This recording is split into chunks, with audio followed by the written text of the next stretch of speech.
introduce to you Dr. Patricia Klauer.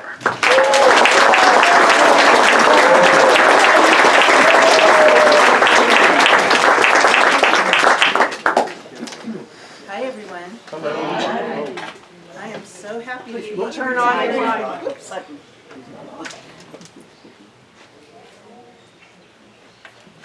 Let's see. Can you hear me?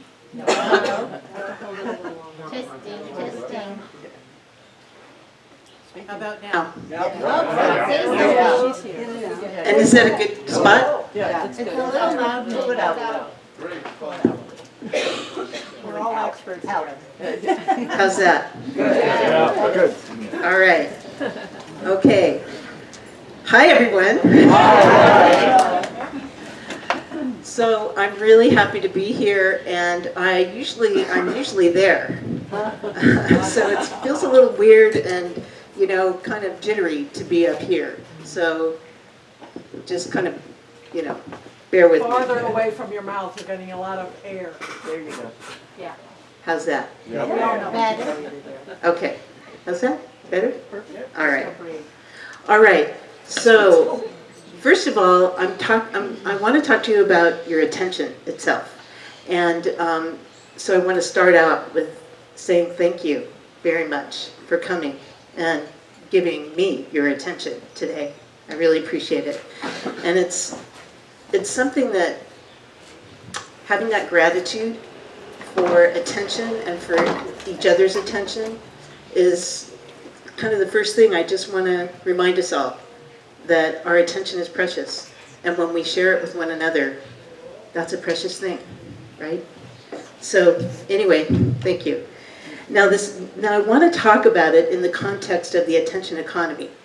And usually when I say that, those two words, people look at me like, or they have a blank stare. So how many people know what the attention economy is? Yeah, there's a whole bunch who don't, right? Okay. So every time you go online, when you pick up your phone, when you go on Google or do a search, when you go on Facebook, or, you know, when you go shopping on Amazon, every time you go online, the keystrokes that you use get translated to data, and then that data gets sold to advertisers. So the attention economy is really the new economy, because more and more of our lives are being transacted online. So every like, every share of a video, everything all gets tracked. And I know that because I'm an information architect. I used to design systems that store all that data, okay? So when you think about it, that's the moments, the minutes, the hours, the moments of your life are all being tracked and looked at and, you know, negotiated. And then they're making a lot of money for people who aren't you, right? So think about it. Google, Facebook, have you ever bought anything from them? And they're two of the largest companies in the entire world. Facebook has more users than any religion in the world on a daily basis. Google more than any country in the world on a daily basis. So the money they make, and Facebook's money is 98% from targeted advertising. 98% of how much they make is targeted ads. So all the money they make is from your attention. So anyway, we don't think about it, right? How much, so my phone's right here with me, right? And I'm not talking about this stuff. So I looked it up, and how many hours a day the average adult, do you think the average adult spends globally on their phone? One to two? 1 to 2? Raise your hand if it's 1 to 2. In what country? Globally, average globally, adults on their phone spend on their phone every day. Raise your hand if you think it's 1 to 2. Couple. What about 2 to 4? A few more, yeah. 4 to 6. Yeah. 6 to 8 or more. Okay. So the average adult, and this was 2 years ago, this study, is around 4 or 5 hours. And of course, kids are a lot more, right? So the average time we spend online, not just our phones, but everything else, is closer to 6 to 8. And when you think about it, that's almost a third of your day is online, right? So I think it's just important to realize that our attention is now kind of like the engine of growth for these really large corporations. And when we start to realize how much time and attention we're spending online and how we're spending it online, we can have some sovereignty over our lives. So my biggest mission isn't actually to talk about the attention economy so much. My biggest mission is to invite all of us to pay attention to our own attention, to the value of our attention, and what does that mean, right? So I want to talk a little bit about how when you do go online, how you are, how you're dealt with, because a lot of people don't understand a lot of the mechanisms and ways that we're being engaged with. So advertisers want, they pay more for more time online. So like Facebook, social networks, and things like that, their motivation is to keep you online. So they employ persuasive technologies to keep you online. And they've got a ton of information about you. So if they think that your motivation is more from being liked, that you want your own attention from your community, they'll serve you up a certain thing. If they think you're motivated more and you'll stay online more because they've observed your behavior, because you want to engage in a battle with someone online, you know, outrage, disgust, envy, you know, things like that. We are all subconsciously motivated by different things, and we're being exploited and manipulated. I mean, human beings are wired for connection, and now with social networks, we have the largest connection engine possible, right? And I go online. I like going on and connecting with my friends and my family and things like that. I'm not talking about not using the internet. I'm not talking about any of those things. I'm talking about being aware of what's being served up to you. Being aware when you go on a YouTube that you're getting recommendation engines just feeding you constantly. The next YouTube, the next YouTube, the next YouTube, the next YouTube. So that pretty soon you're down a rabbit hole when you didn't really mean to be. So we're wired for connection, and that leaves us vulnerable to exploitation and manipulation, because the whole point is to subtly influence our behavior. So there are things like, there's something called persuasive technology. How many of you watched the movie Social Dilemma? If you haven't, I highly recommend it. It's been on Netflix for quite a while. Hopefully it still is. Social Dilemma is all about, is a documentary, but it interviews the people who actually created some of the tools that we use when we go on Facebook and things like that. And mostly they talk about how they refuse to let their kids go online. So we do have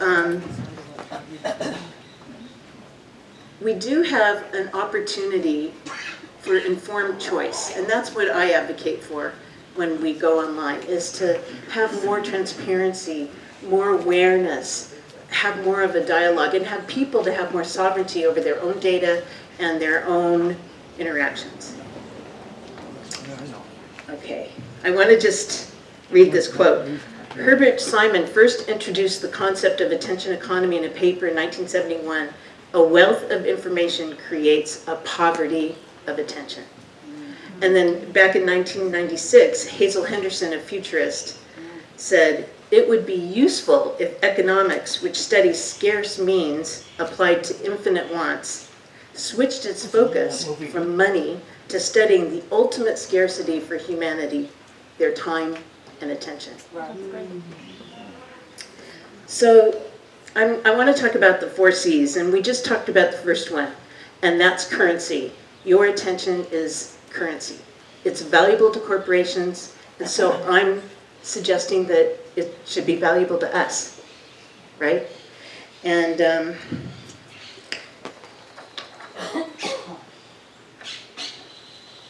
there are things like the infinite scroll button when you go on Facebook, and all the directed ads. How many of you have had the experience where you didn't search something, but suddenly you're getting an ad about something you were talking to someone about, right? That's surveillance advertising, right? So not only these things, but also there's misinformation and disinformation coming out. And this is the scariest thing, because this is already happening online, and there's concern about the mental health of youth who, you know, are looking for peer validation and online bullying, and there's just a lot of concerns about that.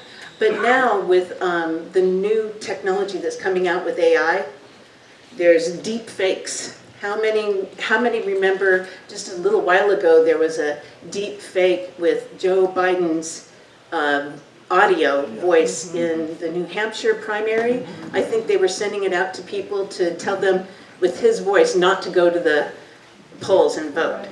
But that was AI. And then there was a deep fake kind of porno thing for Taylor Swift. Right? Which is really awful, because that's not happening just to famous people, that's happening to young girls, right? And ruining their lives. So there are concerns about misinformation, disinformation, exploitive technology, a lot of things that I think with some awareness, we can bring awareness to our own attention and how we're engaging, and we can share that with other people. So just some practical things. I like to go on Facebook, but I don't have it on my phone. If I go on Facebook, I'm on my computer and I'm very conscious about how much time I'm going to spend on it, right? And I also have all my notifications turned off on my phone. No one can ring my body for any reason, right? I can look and check WhatsApp, and I can look and check text to see if someone's texted me.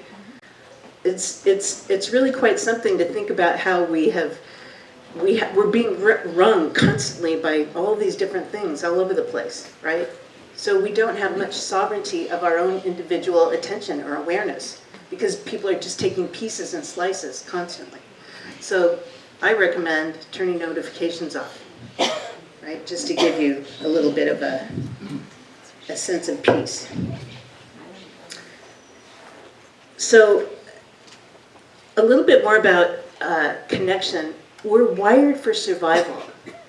And what Matthew Lieberman, who's a neuroscientist, has discovered is that social pain shows up in the brain like physical pain. So this is a really huge sense of awareness that we have. He says our ability to determine social cues when we look at people, when we talk to people, it's so innate in us. We do it for survival, right? And we're not even aware of how much we're doing that. So most of us don't even realize that we have choice, because our bodies respond biochemically to images, stories about violence. We respond to things in the present moment always with our bodies, even if it's a memory from the past or an anticipation about the future. So the 24/7 news cycle is always getting us ramped up, right? And when we're reading about things, we're actually experiencing them physically in our body in a subtle way. So you notice the stress just kind of, it's subtle, but it's cumulative over time. So I just want you to be aware of that, okay?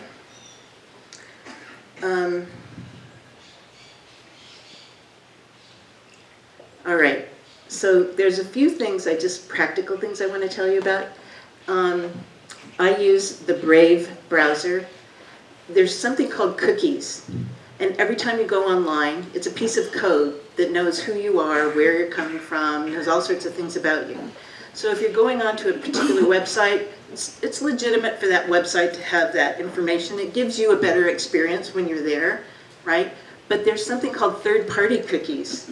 So if an advertiser has an ad on a website that you're on, you weren't going on that website to look at that ad, but they can attach a cookie to your identity and then track you all over the web. So that's one of the ways that they find different things about you. So the Brave browser just prevents that. There's just different tools that you can use online that you can sort of keep the noise down when you're going online. And then the other thing I wanted to talk about was the fact that we have a choice about how we pay attention, right? And one of the tools when I teach, usually I teach kids about this. One of the tools that I use when I teach kids is, what is your intention? So about 20 years ago, I was in India, and I was in a tiny village, rural village, doing a microfinance study tour. And the village teacher was the only one who spoke English, and he was so proud that his village had a priest. So this yogi in robes was sitting there, and my colleagues and I all came, and we all sat cross-legged in front of him. And he sat there for a couple minutes, and then he said, "Why are you here?"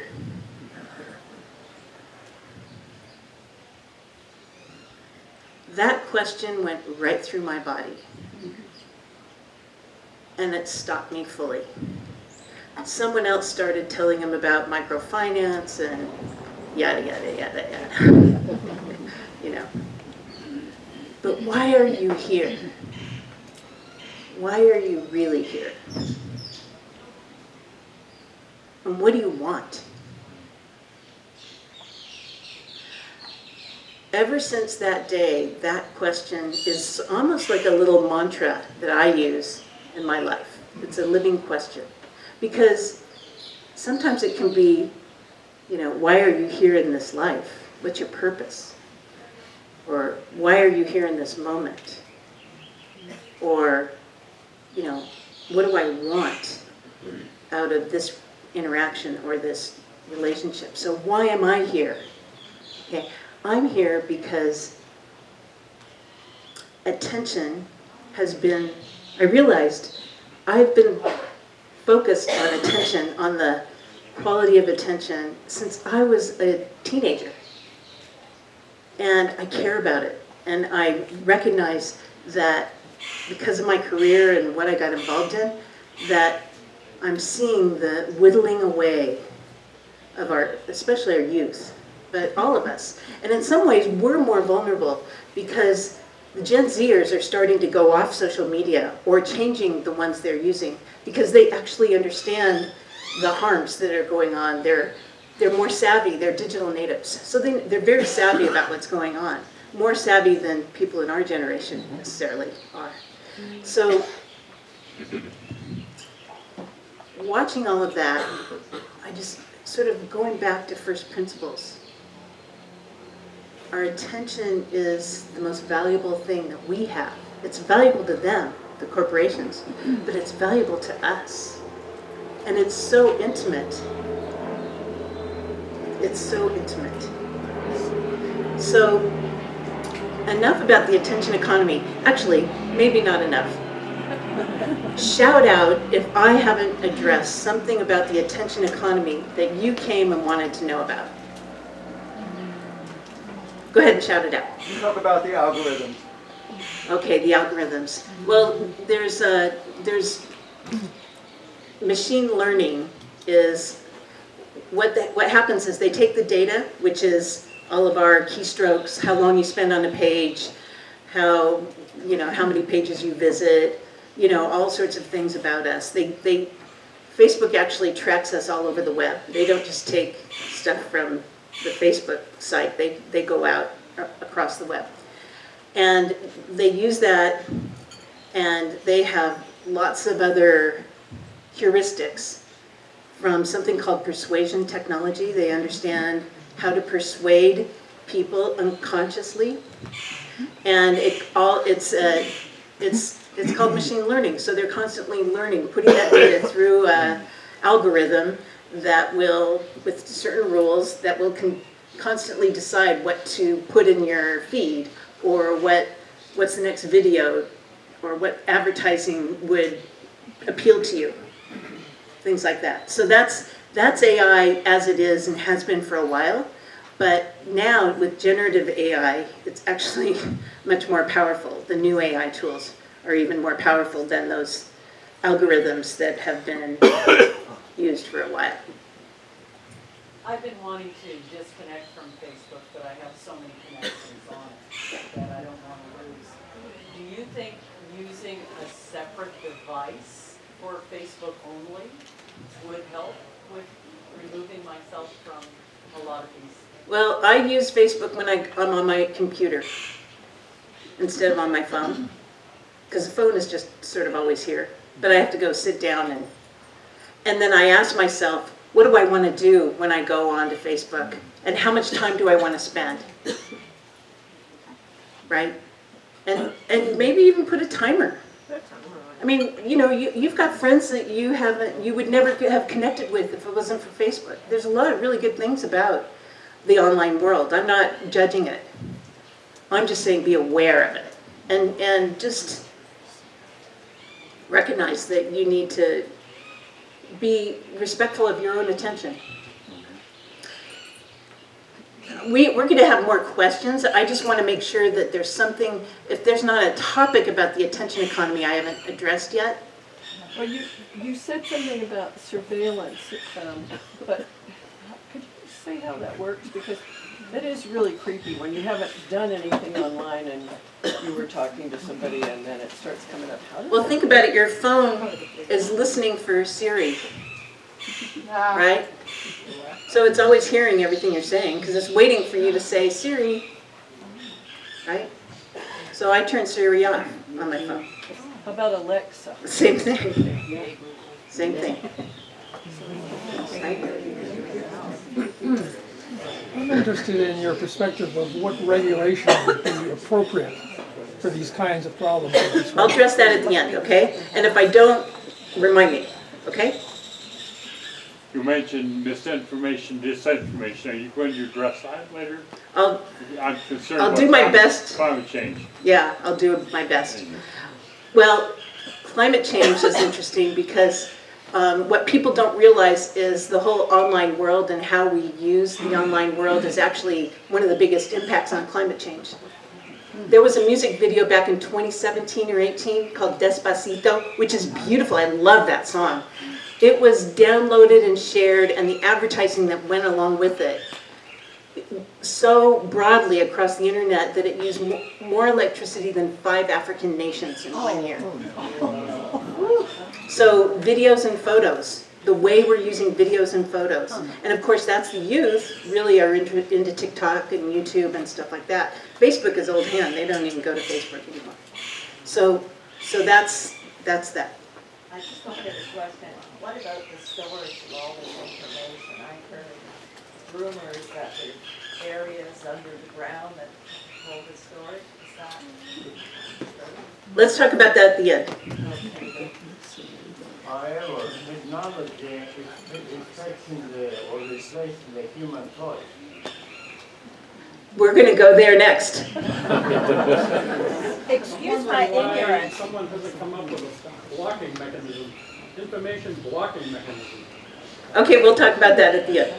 You mentioned, excuse my ignorance, you mentioned they, and they. Who are they? Is this a computer or is it little people behind all When you this? say the attention economy. They, you say they doing this. They, T-H-E-Y. Okay, it's Facebook, Google, TikTok, but is it a? Snapchat, Amazon, So there's little people. Microsoft. All right, There are people like you and me. they're people. Okay. I built the whole information architecture for weblog analysis. And weblogs are what the data of your attention, right? Everything you're doing, it gets translated to data. By human beings. And I built an environment to take that data and turn it into a database so that analysts and AI people and all that can look at it and figure out what to do. I did that 20 years ago, had no idea that it was going to turn out like this. Right? So anyway, I want to just invite all of us now to pause for a moment and close your eyes. And I want you to think of one word that describes how you feel in this moment. Just one word. Okay? Now, I'm going to invite you to either concentrate on your breath, if you happen to be a kinesthetic person, or listen to the birds. Just put a light attention on your breath or listening to birds for 1 minute. And I'll track it so you don't have to open your eyes and think, wonder if it's over.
Okay, now I want you to think about one word that describes how you feel in this moment.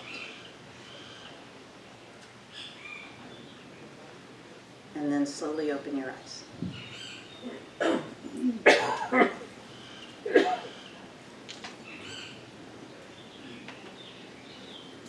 So raise your hand if your words were different. Almost everyone. So given this is about the attention economy, it made sense to bring attention to attention itself. As I mentioned in the beginning, our attention gives us our moment-to-moment experience of life. And it's sacred. It's sacred to us. So silence is a way to notice your attention. And think about it. It's the space between notes that give music its beauty and shape. Think about a poem. It's the space between the words and the way it's read and the way you read it that give shape and beauty and actually kind of inject more presence into a poem than maybe what you would do in daily conversation. It's the space between the branches, the leaves and the branches of the tree. So when we give space to ourselves, when we give space between our thoughts, when we start to notice space, we're actually dropping into our attention, the attention field of our lives. And it's actually such an intimate thing that most of the time we don't think about it. It's sort of like asking a fish, how's the water, right? It's the world that how we're transacting in the world. So being curious about our attention, it's an intimate thing, our attention. It's the most intrinsic and inner aspect of who we are. So we can be curious and we can actually practice focusing our attention in different ways.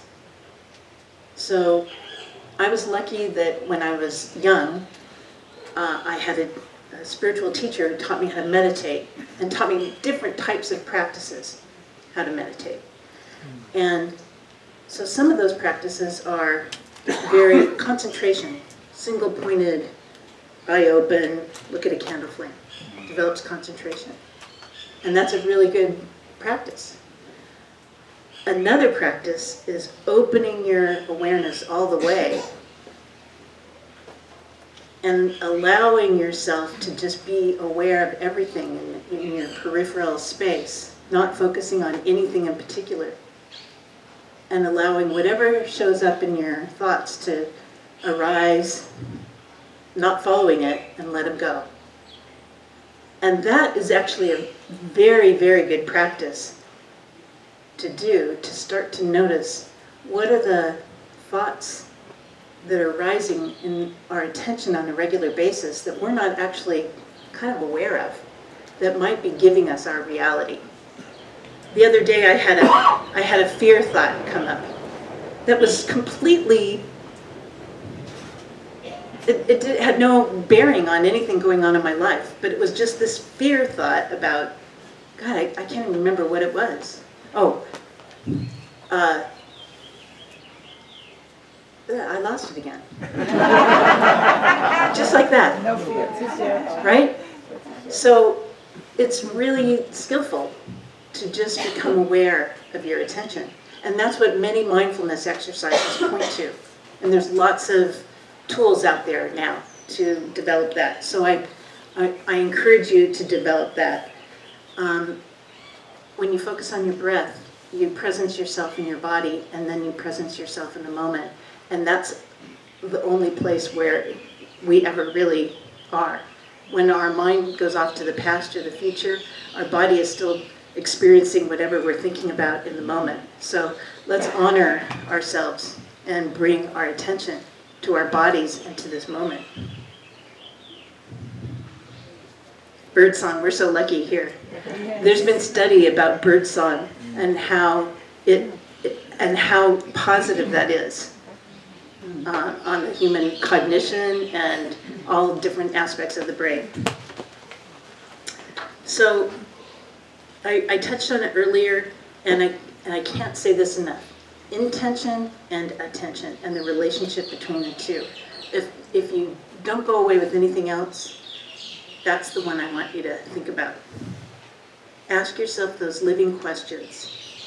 Why am I here? What do I want? And then notice if your attention will give you the guide as to whether or not you're actually achieving your intention, right? There's a relationship there. Use your attention to support that. So there are, there are systems and structures in the world. There's the global economy. There's the way the social networks work. There's the way the internet works now that didn't work. It didn't work that way 20 years ago when it first came out. It's changed. 20 years ago, I had a consulting company specializing in data warehousing, and I had sold it to my partner, took a year off to take care of my mom, and then I was making a decision about what to do with the rest of my life. And I was walking on the beach, and I don't know, some people call it getting downloads or whatever, but in my awareness, in my attention, I got this thought that you've got to focus on the global economy. Well, damn, I was a chiropractor that I was sort of steered into technology. Now I'm a technologist that's being steered into the global economy. Come on, what do you want? But what I was shown was that the market economy, there's nothing wrong with the market economy. The problem is the greed. The problem is the imbalance. So if we're operating from a place of reciprocity, then, and all stakeholders are benefiting from a deal, which is how I ran my company, then everything should work out. But we don't operate that way because of human nature. And so what I realized is we have to raise individual consciousness, individual awareness, individual responsibility for our attention, and for one another's attention. That respect, that reciprocity happens with one another, right? So if that reciprocity gets embedded into us as individuals, then that raises the whole society.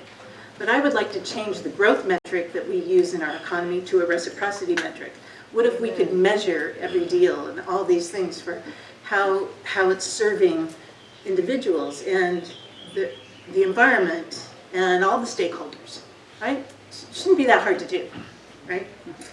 So there's a relationship between the systems, like the economy and the tech platforms, and the recognition and contemplation of deep interior forces that each of us experience in our lives, our attention.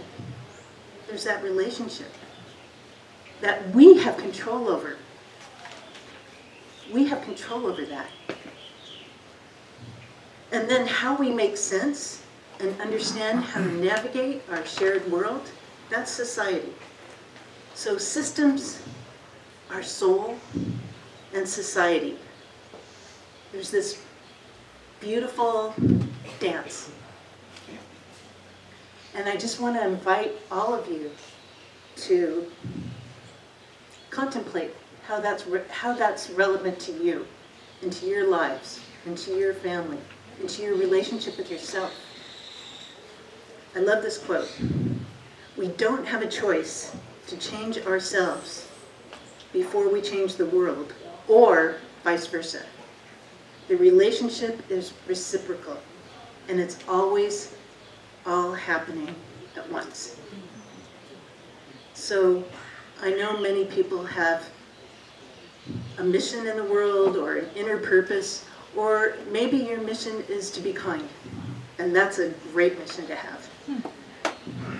But I think we can practically make choices in our lives when we pay attention to our own attention. And if we did that alone, that could make a difference in our own experience of our lives and the lives of your family, your friends, and really with the world itself. Because 20 years ago, the word social entrepreneur was not in the common language in the world. Social entrepreneur, people who have mission-driven business. 20 years ago, impact investing was not a term that was in the common language in the world. And now there are people who are using business as a movement for social change, for environmental benefit. There are investors who recognize that their investments are actually more stable in the long term when they consider environmental conditions and social conditions and things like that. So the world has changed in 20 years. So it can change. And it takes attention. Where's our attention? So thank you.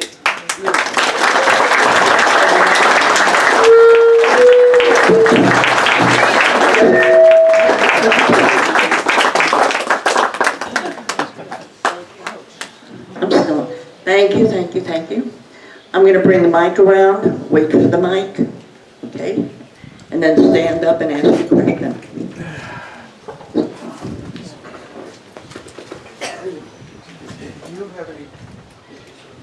Do you have any suggestions on how to tell what is it misinformation and outright lies on this web? Yes, I have a few suggestions, but that's a really hard thing to do. So my first suggestion is look at the content. Does it make sense? And then look at the source, right? So we have Snopes, and there's other websites that will check on the sources of things. So you can do that. And that's super important, and I recommend using that liberally. Then there's like, if it's a video or if it's something, there could be inconsistencies in that video that kind of don't make sense, right? So you can look at that. But the truth is, the tools that can actually determine, especially the good ones, are really technical, and they're in the hands of technical people. So I think, and this is something I'm working on in the next month or two, I think that is a really good application for an AI, like ChatGPT is just sort of a general AI app to ask questions. What if someone invested in creating an debunking AI, that you can just submit a video, you could submit something, and the AI kind of figures out if it's native or if it's been tampered. That's where we use the technology for good, right? As a force for good. AI does have something like that right now. Yes, there are things right now, but it's just not available to you and to average people. That's you touched on tools. One, meditation. For us to do, in spite of the technology that's out there. Another one is creative visualization. Another one is coincidence. I met you, I never seen you before, but I got something from you. Well, especially now, today. But that's attention, self-attention. And then maybe go to the internet to alleviate or solve that problem, or that what you want to do in life, like you said. I think that's important, where we have to self-attention ourselves, if I may say it that way, instead of going to these computers and so on. Thank you, yeah.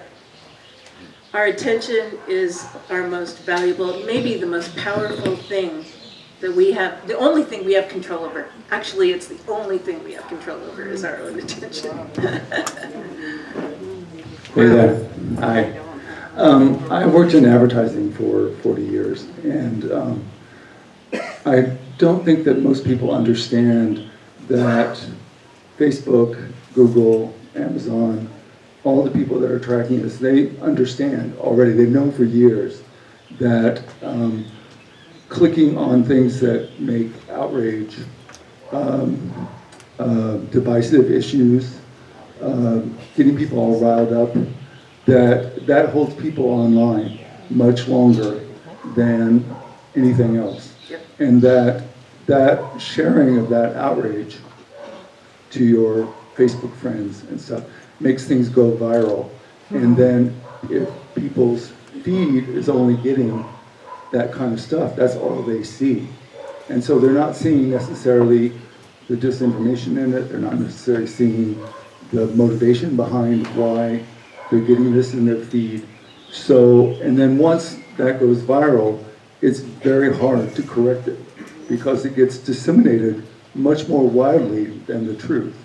So if you want to, for me, like my suggestion, if you want to understand this concept, go on YouTube or go onto your Facebook feed and just for a day, like click on things, like things that you actually don't like. Click on things that really make you outraged and you know are not true. And immediately your whole feed will change in a second of what you're getting on Facebook. Yeah, thank you. Yeah, if I didn't make that clear, it's super important. Because we're being prey, our unconscious motivations and tendencies, our human survival things, are all being manipulated when we go online. Back here. I imagine you have friends and relatives that you, in your opinion, spend too much time on Facebook. Would I be correct? That I spend too much time on? No, that you believe that they spend too much time on Facebook. No, that's not I'm not judgmental about people and how much time they spend. I'm looking for a suggestion to make a persuasive argument to teenagers or adults that I believe spend too much time on Facebook. I think the question is, how do they feel? Right? If it's harming them, right? It's how do they feel? It's informed consent. So it's more like inviting them into their own attention, inviting them into the world, right? Inviting them into your attention. Give your attention to them, right? Instead of, judging how much time they spend on Facebook, invite them into doing something with you or to have a conversation with you about a topic. Send them a cat video. Oh my God. Then they're going to be on there forever. Okay, my biggest crack online are kidness cat music videos. I should not have told you, I'm sorry. Do you recommend clearing your cookies periodically? Yeah. How often? Well, I use Brave browser, so it automatically just... If you don't use that and you... Or if you haven't used it yet, Yeah.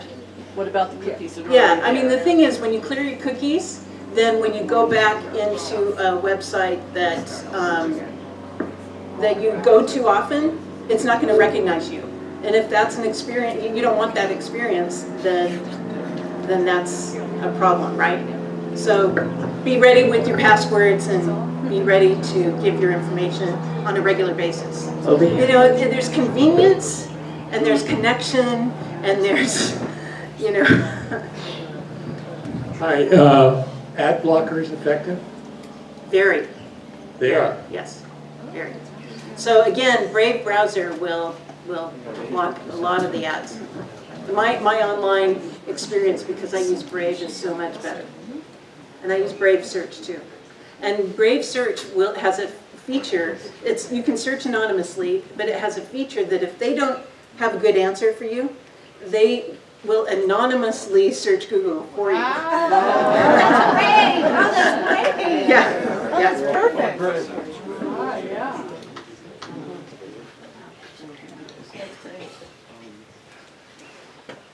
I have some miles under my belt now.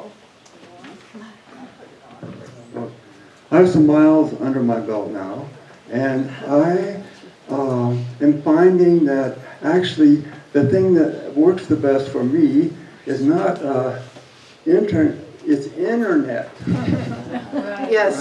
And that I and all of us as systems, we're organic organ systems. And we have a center. It's the center I'm finding that balances and harmonizes. and really speaks the truth to me.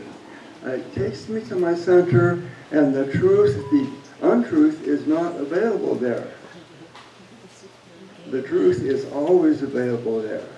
And I use the internet. I love to use the internet for practical things and certain things I want to accomplish, even communication. But I know that the in center is interesting, and into it is. And it's all the in that is spoken about our language that gets lost because it's jammed together with other pieces. So it's not about pieces, it's about wholeness inside. And it's about humanity realizing our wholeness.